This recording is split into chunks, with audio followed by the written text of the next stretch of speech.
बात करने वाले हैं थेल्स थ्योरम पे।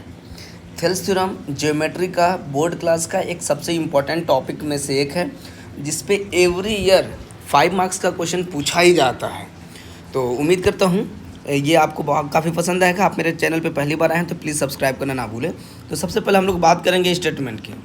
स्टेटमेंट क्या कहता है कि if a line is drawn parallel to one side of a triangle to intersect the other two sides in distinct points then the other two sides are divided in the same ratio. इसका क्या अर्थ है आइए समझिए। कहता है कि कोई सा भी ट्रायंगल हो, उस ट्रायंगल में यदि एक साइड के पैरेलल एक लाइन ड्रॉ किया जाए। अब एक साइड के पैरेलल क्या हो सकता है, ट्रायंगल के बाहर भी हो सकता है, ट्रायंगल के अंदर भी हो सकता है, लेकिन इसने आगे कहा था कि ये अदर टू साइड को इंटरसेक्ट करना चाहिए, यानी ट्रायंगल के अंदर ड्रॉ करना पड़ेगा। देन जब दो साइड को जहाँ पे इंटरसेक्ट करेगी वो दोनों साइड सेम रेशियो में डिवाइड हो जाती है। इस तरह से होता है। तो मान लेते हैं कि हमारे पास गिवन है, गिवन दैट कुछ कंस्ट्रक्शन भी मैंने कर रखा है, देखिए पिक्चर दिखाई दे रहा होगा। Given that in triangle A B C D E parallel B C, ये गिवन है। कहा है हमारे पास ए बी सी ट्रायंगल है, तो हमने ए बी सी ट्रायंगल लेकर के D parallel to B C लिख दिया है। पी क्यू आर एस भी ट्रायंगल ले सकते हैं, ट्रायंगल आप कुछ भी लेकर के ड्रॉ कर सकते हैं। टू प्रूव, अब प्रूव क्या करना है यहाँ लिख देंगे आराम से। टू प्रूव दैट यानी A D upon D B is equal to A E upon E C, ये हमको प्रूफ करके दिखाना है। ठीक है, इसके बाद आइए हम कंस्ट्रक्शन पे डिस्कस करेंगे।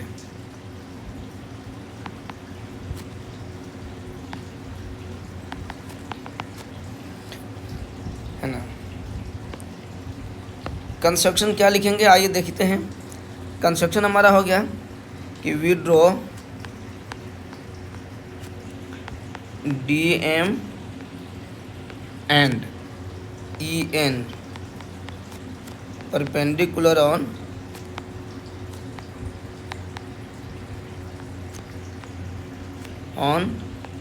ए C and A B respectively.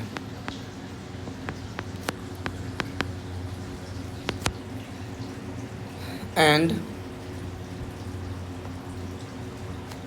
join B to E and C to D।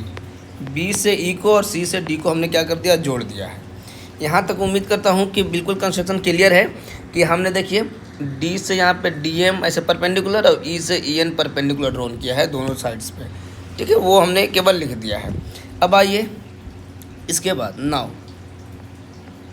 Proof में चलते हैं। नाउ हम रेशियो से प्रूफ करेंगे तो लिखते हैं area of triangle A D ई। आप जानते हैं कि एरिया ऑफ ट्रायंगल क्या होता है, एंड नीचे लिखते हैं area of triangle B D E. Area of triangle होता है 1/2 बेस इंटू हाइट। तो 1/2 ए डी ट्रायंगल, देखिए अगर हमने ए डी को बेस ले लिया तो ई एन उसका परपेंडिकुलर यानी हाइट हो जाता है, और बी डी ई में 1/2 अगर हमने डी बी को बेस ले लिया तो इसमें भी हाइट क्या हो जाएगा, ई एन हो जाएगा। ठीक है, अब देखिए कॉमन पार्ट क्या है, ये 1/2 और ई एन से ई एन कट गया, हमारे पास क्या बच गया, A D upon D B, ये बच गया है। ये इक्वेशन हमारा 1 हो गया। क्लियर है। अब सेकेंड पार्ट के लिए आइए देखते हैं। एंड अगेन हम क्या लिखते हैं, area of triangle A D E and area of triangle C E D. अब ए डी में क्या लिख सकते हैं, 1/2। इस बार अगर हमने बेस ए ई ले लिया तो हाइट हो जाएगा डी एम, और यहाँ देखिए 1/2 बेस हमने ई सी ले लिया, यहाँ भी हाइट क्या हो जाएगा, डी एम। इस तरह से हो गया। ठीक है, देखिए 1/2 से 1/2 कैंसिल, डी एम से डी एम कैंसिल, फिर से हमारे पास क्या आ गया, ए ई अपॉन ई सी। ये हो गया इक्वेशन सेकेंड। अब देखिए आप फर्स्ट और सेकेंड को ध्यान से देखेंगे, यही हमें प्रूफ करना है कि ये दोनों इक्वल हैं। बट दोनों के एलएचएस में देखते हैं तो area of triangle A D दोनों के ही पार्ट में, दोनों ही इक्वेशंस में न्यूमरेटर में गिवन है, दिखाई दे रहा है, बट डिनोमिनेटर में अलग अलग ट्रायंगल है। अगर ये भी सेम हो जाता तो ये प्रूफ हो जाता। तो एक 9th क्लास में थ्योरम पढ़ना था जो आपने पढ़ा होगा, तो याद होगा, और नहीं तो आप एक बार देख लीजिए, मैं लिख देता हूँ। We know that area of triangle on the same base and between the same parallel lines are equal। ठीक है, इसमें हमने ये कहा कि कोई भी दो ट्रायंगल्स यानी उनका बेस सेम हो और सेम ही पैरेलल लाइन के बीच में बने होंगे तो उसका एरिया हमेशा इक्वल होता है। तो आप देखिए ध्यान से, मैं रेड से ये मार्क करता हूँ, बी डी ई एक ट्रायंगल दिखाई दे रहा और सी ई डी भी ट्रायंगल दिखाई दे रहा है रेड से। देखिए दोनों में डी ई आ रहा है सेम बेस और D E parallel B C already given है तो इसी के बीच में है। So area of triangle B D E is equal to area of triangle क्या हो गया, सी ई डी।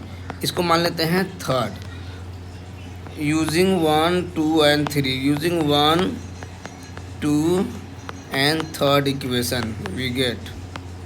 देखिए पहला दूसरा में न्यूमरेटर सेम है, तीसरा कहता है डिनोमिनेटर सेम है। इसका मतलब क्या होता है कि A D upon D B, यानी एल एच एस इक्वल है तो आर एच एस भी क्या हो जाएगा, equal. A D upon D B is equal to A E upon E C. इस तरह से हमारा थेल्स थ्योरम क्या होता है, प्रूफ होता है। तो उम्मीद करता हूँ ये पसंद आया होगा। अगर पसंद आया होगा तो मेरे चैनल को सब्सक्राइब करना ना भूलें। इस पर कई